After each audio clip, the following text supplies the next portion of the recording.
Hello and welcome on Sharing Experience session on auto-enrollment systems in Poland and in UK. Today our guests are Dan McLaughlin, Director of International Smart Pensions. Hello Dan.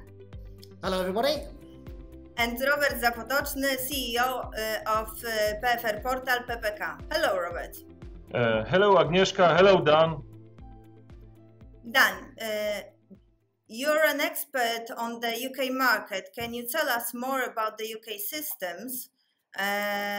What are the options for employees? What is smart pensions and how does it work? Yeah, absolutely. I'd be happy to. So the UK pension and savings system is quite mature. It's been around for a long time. I mean, I suppose pensions might be 200 years old in the UK, but it's only recently, following auto-enrollment, where more and more people, more employees had a pension through their employer or a savings plan. So in the UK, we have the first pillar, the state pension. We have the second pillar, through your employer, through the workplace. And we have a third pillar, which is individual savings. And in the pension pillar, it's quite large now in the UK, thinking about it. It's about 4 trillion euros in terms of assets. About 80% of those are in old defined benefit plans, the final salary as they're sometimes called in the UK, and about 20% is in DC, but DC is growing really, really fast. So as an employee, because of auto-enrollment, you're highly likely to have a workplace pension through your employer. And a lot of people in the UK also have individual savings as well. They have some tax-efficient investment savings products in the UK. So anybody in the UK can put about £20,000 into a tax-free investment account if they would like, or a cash if they prefer. So there's lots of options if you're an employee to do it privately or to do it through your employer. But auto-enrollment was a real game changer in the UK, where 40% of the workforce were covered by a pension. And then since 2012, that now stands at almost 90%. So it's a really important policy in the UK to ensure people can save for now and for the future. Okay, thank you, Dan. Robert, can you compare it with our employee capital plans, PPK? Yes, I try. I will try. Our pensions are based similar to United Kingdom rules. It means the first state pension is based on employer and employee payments, which are mandatory and which are gathered by ZUS, Zakład Ubezpieczeń Społecznych.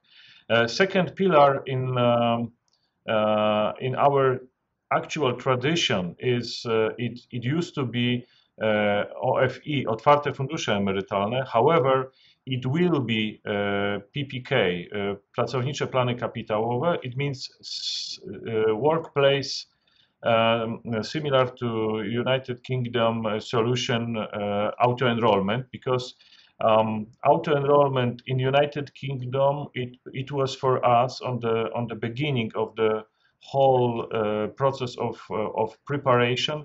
It was a goal. It was the gold standard, which was by us pursued very, very high, and we were very impressed. In our auto-enrollment participate also employer, employee, and state is also involved by some extra payments and by the preparation for infrastructure. Polish PPK is not part of a pension system. We are treated that as some kind of method for gather savings for a future. However, it is part of the private. It's a private savings, and two most differences between Polish and United Kingdom solution are our participation is very low in comparison to British, and the second is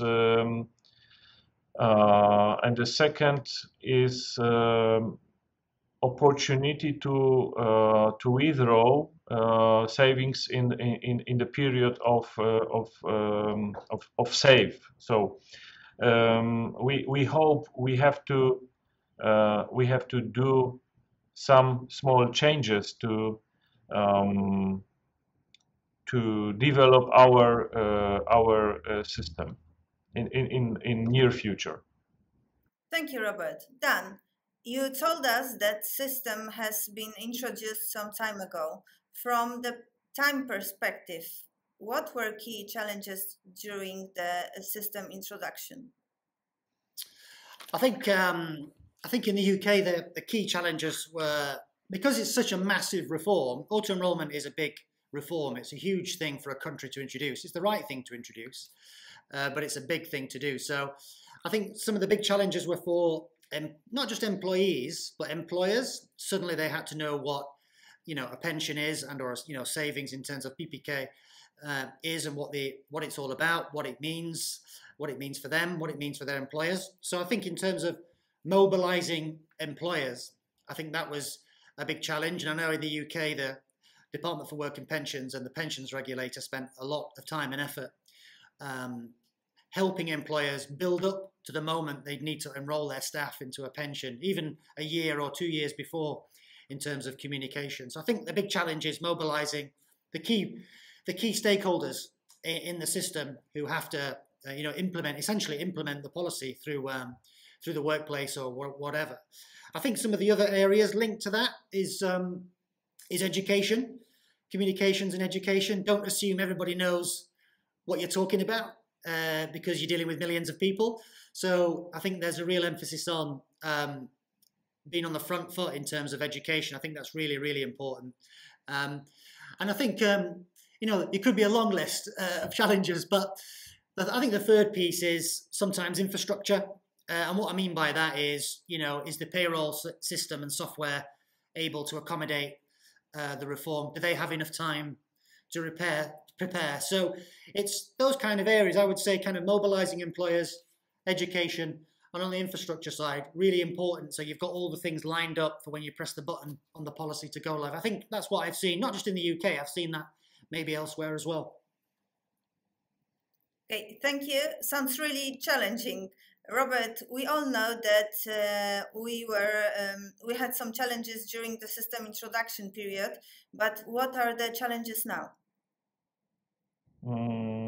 They are the same. First is in our country is a trust.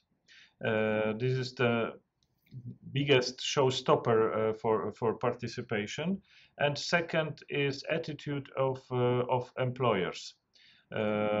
We have very low unemployment rate. Our unemployment rate, official one, is about 3%, and what we can expect from employers, that maybe a better attitude for implementation, and finally some of them are really neutral or positive for the new changes and payments from those pockets. However, more than we expect were concerned on not best attitude, on concern on negative information for employees. That are the biggest challenges on our side. Thank you, Robert. Dan, what are the plans regarding auto-enrollment in UK? I have heard that you are using modern technologies to support saving money for retirement. Are you planning any actions to increase participation? Yes, I think in terms of the UK, because similar in Poland, you get to very small employers, and often some of the traditional providers will look at those and think that's quite difficult to service them efficiently and economically. How can they make money? So I think we're quite unique because we're a technology business where we roll out our technology to around the world to implement pensions, retirement, and savings. But in the UK, we do have our own master trust, our own pension fund. So equivalent to kind of TFI equivalent in Poland. So and we've got a million people in there, a million members, a million employees, and so you can only really service them through modern, efficient technology. So our own pension fund is in effect a client of our own platform technology. So I think that's a key. Technology is a key thing just in terms of efficiency and be able to serve the broader economy, so nobody gets left behind. But it's also a platform to have better tools, engagement tools, so people can use their phone. You can speak to Alexa. You can have engaging digital humans speaking to you about your pensions and savings. And so it's better to have a good technology basis to be able to enable all these clever and wonderful different techniques you can use to engage people, because it is quite hard engaging people on financial products, whether it's savings or pensions. And so technology at least enables some of those good conversations to happen. But the nature of auto-enrollment as well as a policy, it's around, it's behavioral economics, isn't it? And so you want people to be quite passive in the early years and just stay in the program. And as their balances increase, we want them to be more engaged. And so we're getting to that moment in the UK where it's probably good to start engaging more and more across the economy with all people who've got a pension account. But technology is a really good way of enabling that engagement. Thanks, Dan. Robert, new auto-enrollment is planned for early 2023. Can you tell us a bit more about future plans for PPK? First, we have to make some overview of rules and legislation. What has to be improved? What has to be changed? Some small changes in the rules will be for sure implemented. And I have to agree with Dan, because of technology and especially digital technology now is helping us very much. We also we did some small improvement. This is not changed, but we prepare online access to savings for everyone by our website. So everyone. Every member of PPK can check private savings through our website without knowledge of code, ID, and so on. Just governmental access by our accounts were used for this solution, and is helping, because no one is able to remember every single code, personal data, and so on, which has to be every time confirmed. This very easy access is improving participation, because some of us are more than sure that they are in PPK, and after checking they aren't, and that was the clue of potential confirmation. So technology is helping, really. Thank you, Robert. Dan, my last question: what would be your advice to the markets that are on the early stage of auto-enrollment system development, or are planning to introduce such a system in the nearest future? Yeah, no problem. It says, so just comment on what Robert said. I think that visibility and that transparency that the PFR portal creates, what Robert just said, is absolutely brilliant. I think that's a great move. Make it easy for people, right? That's what you need to do when you're dealing with millions of people and things they might not understand. So that's a great move. I think just two simple comments. It sounds simple, but simplicity of design of a system. Don't overcomplicate it. In my job, I see a lot of pension systems around the world, even within Europe, lots of complexity, and I'm not sure it needs to be quite as complex sometimes. Even outside Europe, you see the same thing. So that simplicity of design, as Robert described, you know, employee contribution, employer contribution, a very clear government stroke tax relief or whatever shape that might be, I think is really, really important. And having kind of what rules, you know, I can contribute X euros or X zlotys or X pounds per year. It's been very clear on what the rules are. I think that's a key thing for engaging people and making it an easy product, essentially, to understand. And I think one of the weaknesses of the UK system is that they don't have a single account system. So I could start working with employer A today and get auto-enrolled and have an account, and then 6 months later start a different job and I get another account set up. Now that creates lots of duplicate accounts, and I think that's a weakness of the UK system. So I would say to any kind of country looking at this, simplicity, the visibility and transparency is absolutely key. And if you have to pick one other thing, maybe it would be just make sure people have one account, if that's possible, because that really is a strong part of any system. Thank you very much, Dan. Robert, what would you tell us what you like the most about UK auto-enrollment systems? Simplicity and participation. This is something what I'm impressed on, and the consequence on the politician way. It means everyone is supporting this solution.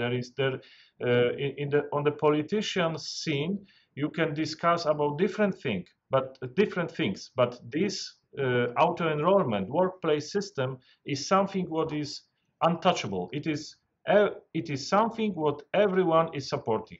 So these things are clue for me, and it shows that is something what is necessary to be successful.